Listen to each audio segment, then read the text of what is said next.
Hello friends, myself Dr. Ankita. I have done PhD in biotechnology and qualified CSIR NET GRF with the All India rank 103. Today we are going to discuss the next part of our structural lipid, and before going to that, let's revise the previous lecture quickly.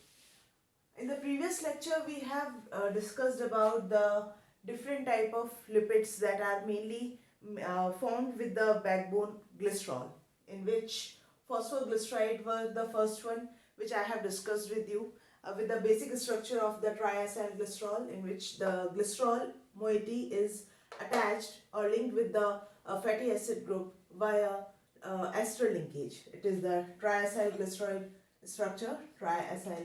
structure.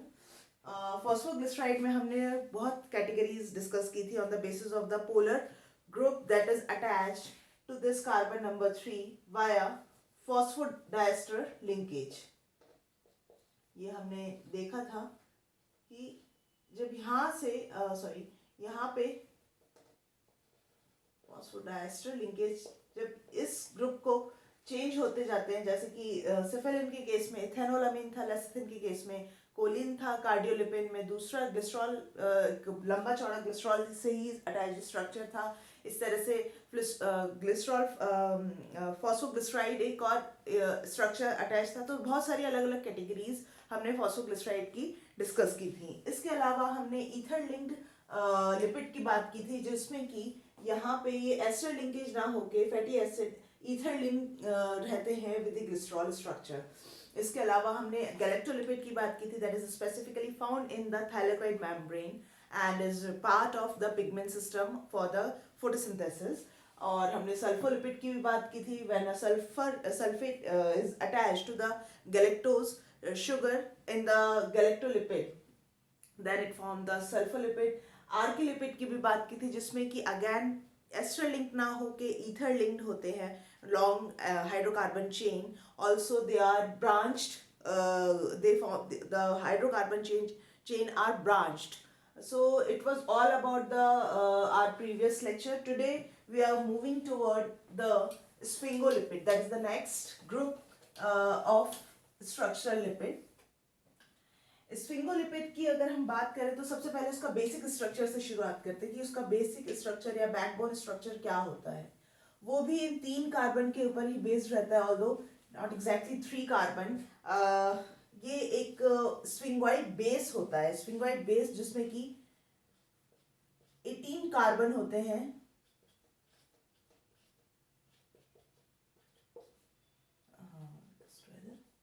CH3 या देखने में अगर हम इतने part को देखेंगे ना, तो ये केवल इन 3 कार्बन की बात करूं अगर, तो ये काफी कुछ ग्लिसरॉल जैसा ही लगेगा, क्योंकि यहाँ पे अगेन एक H होता है, OH होता है, यहाँ H होता है, यहाँ H और OH होता है. यहाँ पे एक होता है NH2 अमाइन ग्रुप होता है यहाँ पे. तो ये मोटा मोटा 18 कार्बन का एक स्ट्रक्चर होता है, that is called as sphingoid base. क्यों NH2 क्योंकि प्रेजेंट है, इसकी वजह से इसके लिए हम नाम जो दे रहे हैं वो बेस दे रहे हैं. This sphingoid base is the basic structure or the foundation structure of sphingolipids. So अगर हम देखें तो ये स्ट्रक्चर हमें इन्वर्टेड एल जैसा दिख रहा है, isn't it? ये इन्वर्टेड एल फॉर्म कर रहा है. तो जहां भी कभी आपके कॉम्पिटिटिव एग्जाम में अगर इन्वर्टेड एल से अगर पूरा स्ट्रक्चर ना लिख के अगर इन्वर्टेड एल पे कुछ कुछ मोइटी लाइक शुगर हो या कुछ और ऐसे फैटी एसिड वगैरह कुछ जुड़ा हुआ हो, तो डोंट गेट कंफ्यूज कि भाई ये इन्वर्टेड एल क्या हो गया. जहां भी इन्वर्टेड एल आपको दिखे तो कंसिडर करना ये स्फिंगोइड बेस ही है, और ये जो क्वेश्चन आया है that is related to sphingolipid. Okay, so moving toward the next part. या this is the sphingoid lipid, and whenever this amine group get attached to some fatty acid via ester linkage, via amide linkage, not ester, because here और ये आपका कोई भी fatty acid hydrocarbon chain हो सकता है. It can B ऑक्टाडिकेनोइक acid, आपका palmitic acid हो सकता है, या स्टीयरिक एसिड, ओलेइक एसिड, कुछ भी ये हाइड्रोकार्बन चेन वेरी कर सकता है on the basis of the metabolism that is this particular lipid perform at a particular site in the biological system. So ये हार्डली मैटर, बट हाँ ये matter करता है कि एक फैटी, ये कार्बन नंबर 2 से आपका फैटी एसिड चेन ही अटैच रहेगा. सो हाँ, और नंबरिंग में देखिए ये carbon number 1 2 sorry carbon number 1 2 and 3, ठीक है. हाँ, and this is carbon number 4. So at carbon number 2 पे एक अमाइड लिंकेज में, क्योंकि हमें मालूम है कि भाई CONH2 ये जो ग्रुप है ये अमाइड ग्रुप कहलाता है. थोड़ा बहुत अगर प्रोटीन का चैप्टर भी याद हो जो मैंने अपना डिस्कस किया था आपसे, और तो मैं दोबारा ये प्रोटीन चैप्टर रिपीट करूंगी, तो पेप्टाइड लिंकेज में भी यही अमाइड ग्रुप प्रेजेंट होता है. अमाइड लिंकेज से ही पेप्टाइड बॉन्ड बनता है. सेम यहाँ पे भी यही अमाइड CONH बना रहा है. तो अमाइड लिंकेज के द्वारा ये फैटी एसिड अटैच रहता है at carbon number 2 of sphingoid base. Now after the attachment of this fatty acid chain, this sphingoid base can be called as sphingosine या फिर 4 स्फिंग इनाइन. देखिए क्योंकि कार्बन नंबर 4 पे डबल बॉन्ड प्रेजेंट है, that's why इनाइन, 4 स्फिंगेनाइन, या फिर इसको हम स्फिंगोल भी कहते हैं. ओके, तो ये सारे नाम आ जाते हैं जब कार्बन नंबर 2 पे अमाइन ग्रुप से फैटी एसिड चेन लिंक हो जाती है via amide group, amide linkage से. ठीक है. नाउ इसके टाइप्स की तरफ अगर बात करें, टाइप में जब ये एट दिस कार्बन OH था यहाँ पे, लेकिन जब पोलर हेड यही वाला कार्बन बनाता है, स्फिंगोलिपिड में जो पोलर हेड होता है वो यही कार्बन बनाता है. अब अगर इस X पे X की जगह, मतलब whatever the X compound is, X moiety is there, अगर यहाँ पे H है तो it forms number 1 is ceramide. Ceramide कहलाने लगता है. This whole structure now called as ceramide. It is a type of sphingolipid which is formed via OH group. ये polar head में केवल हाइड्रोक्सिल ग्रुप है, तो ये ceramide कहलाएगा. ceramide is present at different places, mainly in the plasma membrane, cell membrane of different eukaryotic cells. Also it present in other biological systems also. So another, moving to the next category, let's discuss the types. Mainly they are of 2 type. Phospho, exactly phospho दोबारा आ गया. Phospho sphingo lipid होंगे, या तो दूसरा होगा glyco सिल sphingo lipid. ठीक है. अब फॉस्फोलिपिड स्फिंगोलिपिड में अगेन मेनी तो खैर आप लोगों ने पढ़ा भी होगा स्फिंगोमाइलिन. स्फिंगोमाइलिन होता है. माइलिन शीट थोड़ा बहुत याद आ रहा हो कि जो हमारे न्यूरल सेल्स होते हैं उनमें जो एक्सॉन होता है उसमें एक इंसुलेटेड एक शीट बनाते हैं. एक बायो मटेरियल सॉर्ट ऑफ होता है जो कि एक शीट बनाए हुए होता है एक्सॉन्स पे या न्यूरल. आपने नर्वस सिस्टम जब भी पढ़ा होगा तो that sheet is mainly consisting of this sphingomyelin, this category of sphingolipid. अब इसमें भी 2 टाइप आ सकते हैं. मेजरली तो खैर आपका फॉस्फोकोलिन ही होता है, फॉस्फोकोलिन. दूसरा कैटेगरी हो सकता है फॉस्फो इथेनोलामिन. ठीक है ना. थोड़ा मैं इसका स्ट्रक्चर भी बना के बताती हूँ आपको. बेसिक स्ट्रक्चर तो देखिए यही होगा. बेसिक स्ट्रक्चर हमारा यही स्फिंगोसिन का ही होगा. अब अगर यहां पे H2 अगर हम देख रहे हैं इसको, या फिर H, ठीक है ना, यहां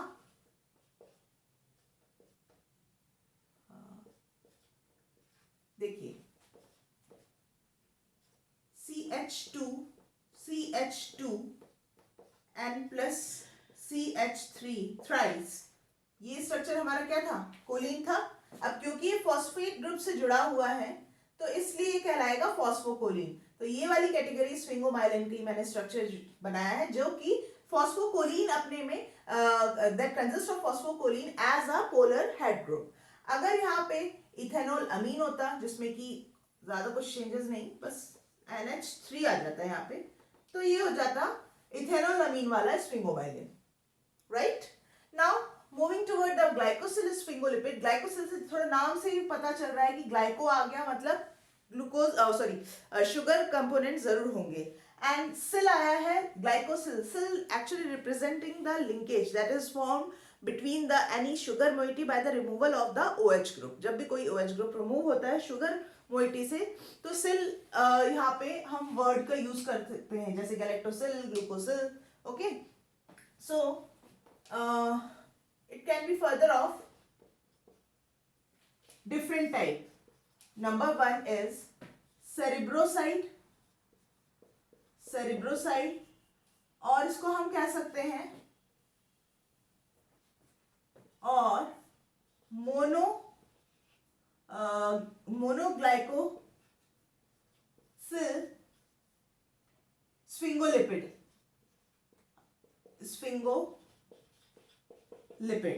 जैसा कि नाम से ही, मैंने दूसरे नाम से आप लोगों को समझ में आ रहा होगा, mono, that means only one sugar moiety is present in this category of sphingolipid. इधर it can be glucose, it can be galactose, जो कि ग्लाइकोसिडिक लिंकेज से जुड़ रही होगी। एक स्ट्रक्चर में फिर भी आपको एग्जाम्पल के तौर पे बता के यहाँ दिखाती हूँ कैसे बन रहा होगा स्ट्रक्चर।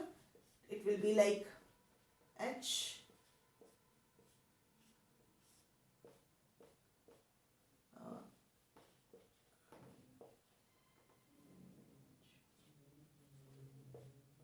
CH2OH। ये स्ट्रक्चर किसका है, मैंने पिछले उसमें भी आपसे लेक्चर में आपसे बात की थी। When OH is present at the upper side then this is the galactose. जब OH नीचे होता है तो वो ग्लूकोज होता है। तो ये हमारा है गैलेक्टोज, गैलेक्टोज स्फिंगोलिपिड। और सेरेब्रोसाइड में भी that compound, that cerebroside which consist of galactose. इसके अलावा दूसरा जो कैटेगरी आता है ग्लाइकोसिल स्फिंगोलिपिड में, दैट इज ग्लोबोसाइड। ग्लोबोसाइड में content of 2 or more than 2 sugar moiety or carbohydrate moiety, okay। Again it can be glucose, galactose, glucose, glucose, galactose, galactose, or maybe other category of sugar it may contain। so यहाँ पे ये हो जाएगा structure कुछ इस तरह से।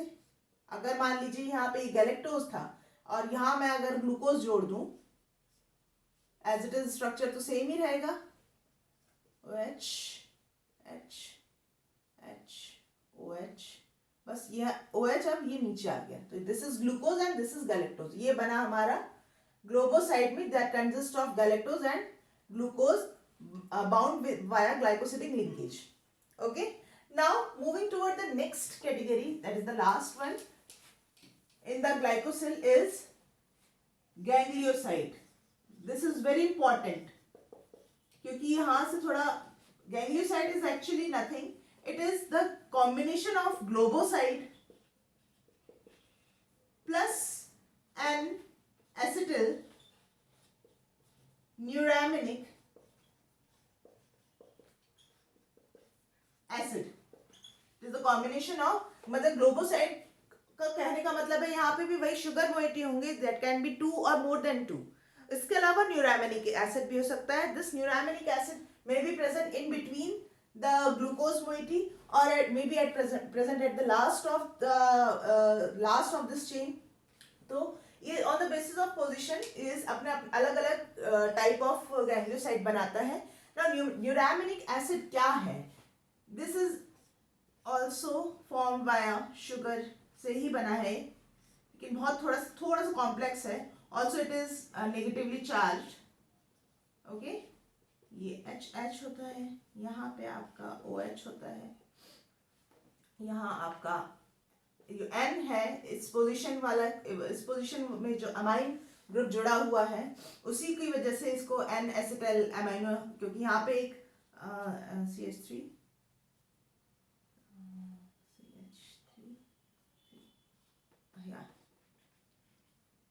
और यहाँ आपका ग्लिसरॉल रहता है, CH2OH, CHOH, CH2OH.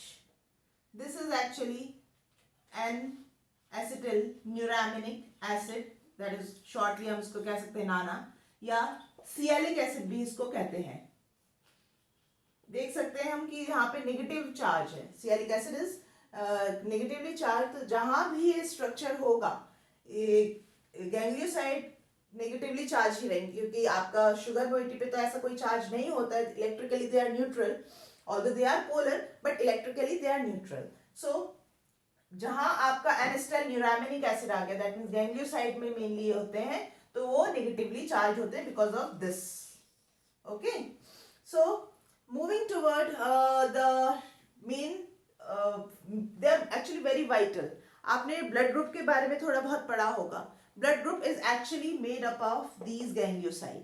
गैंग्लियोसाइड को हम दूसरा नाम भी they are actually the blood group lipid. Whenever they are present on जब आरबीसीज में ही बात करें, ब्लड ग्रुप हमारा जो होता है, अगर मान लीजिए ये हमारा, मैंने जैसे कि बताया था, इस we can represent the sphingosine by inverted L के उस पर हम शो कर सकते हैं. तो ये हमारा फैटी एसिड है. यहाँ पे मान लीजिए जो पोलर हेड है, अगर ग्लूकोज बना रहा है जो कि जुड़ा हुआ है गैलेक्टोज से, फिर नाना, फिर गैलेक्टोज ही दोबारा आ गया, और अगर यहाँ पे फ्रुक्टोज है, ये ब्लड ग्रुप जो कहलाएगा that is called as O blood group. O blood group. लेकिन अगर गैलेक्टोज के बाद भी अगर चेन कंटिन्यू रहती है और दोबारा एक गैलेक्टोज आ जाए, तो ये कहलाता है हमारा बी ब्लड ग्रुप.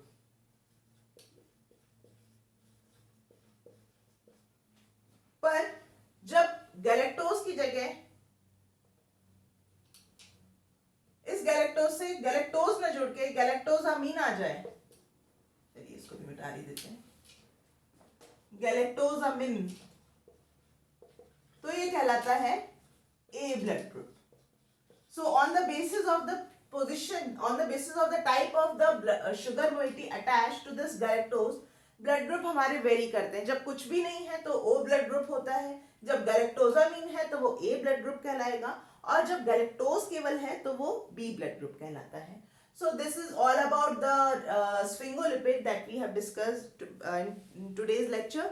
आने वाले लेक्चर में हम बात करेंगे अपने स्टेरॉल्स की, कुछ एक डिसीज की भी मैं बात करूंगी, और कहाँ पे जितने भी अभी तक मैंने लिपिड्स की बात करी, कहाँ इनका एक्चुअल में सेल में डिस्ट्रक्शन होता है या डिग्रेडेशन या डाइजेशन कह लीजिए कहाँ होता है, उसके बारे में बात करेंगे. फाइनल इनके इस पर्टिकुलर एंजाइम अगर लिपिड के डाइजेस्ट ना कर पाए या कोई भी जेनेटिक डिसीज इन लिपिड से एसोसिएटेड होती है, तो हम उसके बारे में भी बात करेंगे.